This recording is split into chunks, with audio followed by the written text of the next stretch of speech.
There will be more indoor beds for the homeless around Thunder Bay this winter, thanks to a funding increase from the District Social Services Board. The DSAB has announced an additional $183,000 for several organizations to support 40 new emergency shelter spaces. Jonathan Wilson reports.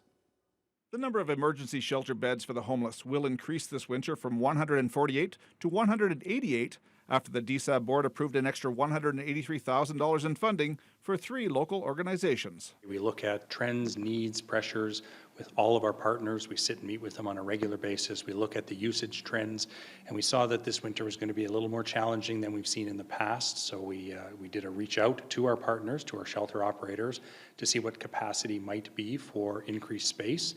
We were really fortunate to have just about everybody step up and say we can do something, and hence the opportunity for us to put arrangements in place that augment the funding, but more importantly, augment space to provide people a warm indoor space for the winter.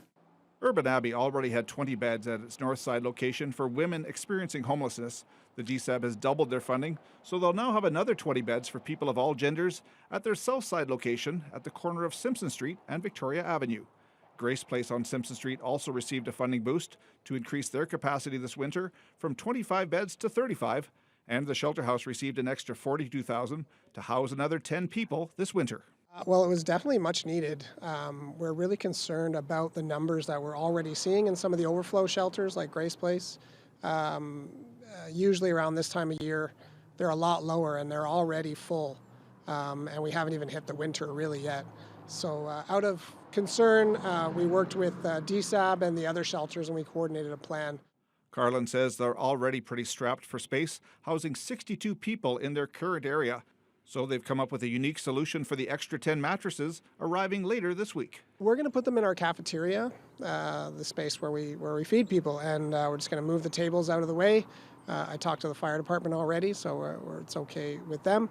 And yeah, we'll spread them out and have them in our cafeteria. It's not an ideal place, but it's better than being out in the cold. We fully recognize that this isn't an ideal situation. It is a bit of a stopgap. It's a bit of an emergency measure, hence emergency sheltering, but it's what we have available now. The DSAB funding for the extra beds should be enough to keep them open until the end of March. Jonathan Wilson, TBT News.